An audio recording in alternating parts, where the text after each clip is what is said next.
תזמן בבקשה את המנוע. צא מהאוטו. שלום. איפה אתה? תל אביב. מה קרה? כלום. אתה לא שיכור. אתה לא שיכור. בכלל. כמה שתית?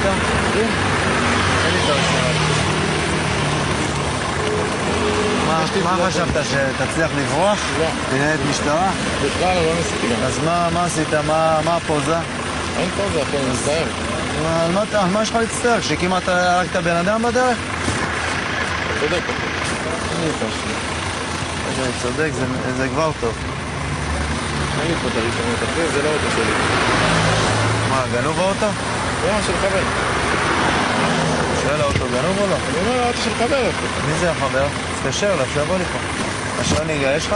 לא. תעודת זהות יש לך? לא. אז מה יש לך עליך? מספר זהות, אחי. לא, מספר זהות זה לא יעזור לי, אני צריך שמישהו יזהה אותך. מה, אחי, יצאתי עכשיו לקחת בחורה הביתה. מצטער, אחי.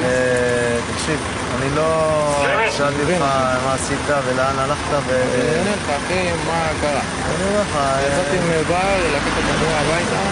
בגלל זה ניסית להתחכם, לעשות עליה קצת רושם לבחורה? אז מה? בדרך כלל כשעולים ניידת משטרה אז משקשקים, לא עולים על מדרכות ובניגוד ונוסעים כמו מטורפים וגם נתת גז, זה... חשבת שאני לא אגיע אליך. לא נכון, בכלל אחי. תביא לי בבקשה, אני צריך את הדרך זהות שלך, בוא. בוא.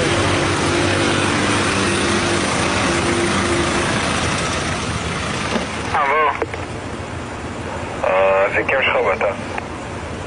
תודה. בגלל שאתה בפסילה, אתה מתנהג ככה, נכון? כמה שתית? לא שתיתי. כלום? 3 כוסות. 3 כוסות של מה? עוד נרד. נו, אז שתית. בסדר, תשמע, אחי, אתה יודע, חצי כוס בירה. אתה צודק. רבתי עם חברה שלי פשוט, אחי, ועליתי לאוטו שהוא גם לא שלי, פשוט לקח אותה הביתה, היא גרה בגבעתיים.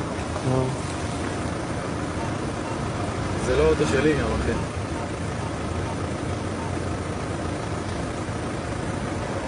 לא ניסיתי לברוח, זה לא מה שאתה אומר. זה כן ניסית לברוח. אל תגיד לי לא נכון מה שאני אומר, אני שונא שגם עושים ממני שקרן, לא מטומטם, יותר נכון, זה רגע.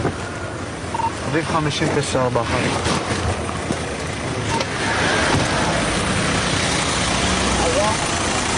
עשיתי פה איזה נהג, בקר לבד. עשה לי במילוי ועלה לי על האופנוע ונוצא להתנצל. הצלחתי לעצור אותו בצד. יש כאן ערכה לבדוק אם הוא חצוי. כן, אתה עד שבדרך. אמר לי ב-15. זה בדרך כלל. אני ממתין. בוא לעזור לי. במה אחר? במה? במה אתה רוצה לעזור לך? נהג שטוי. תן לי לעצור את האוטו, לרדת. זה שתעצור את האוטו אין על זה עוררים. אני לא מתווכח איתך אפילו, אבל... זה יכול לשנות בבקשה. אתה עשית פה משהו... אני יודע. אין פה... תעזור לי, תשמע, אני לא רוצה לעשות את זה. עשה לי טובה, אני בדרך כלל בכל השנות האלה. אני גם לא אוהב לך, זה רכב. אני עליתי רק לרכב הזה בפסילה. אני מבטיח לך, תן לי רק לעצור. אם אני אצטרך להגיד לך לי שלום עכשיו בתור איש משטרת ישראל, אין לי שום זכות מוסרית לשים עליי מדים.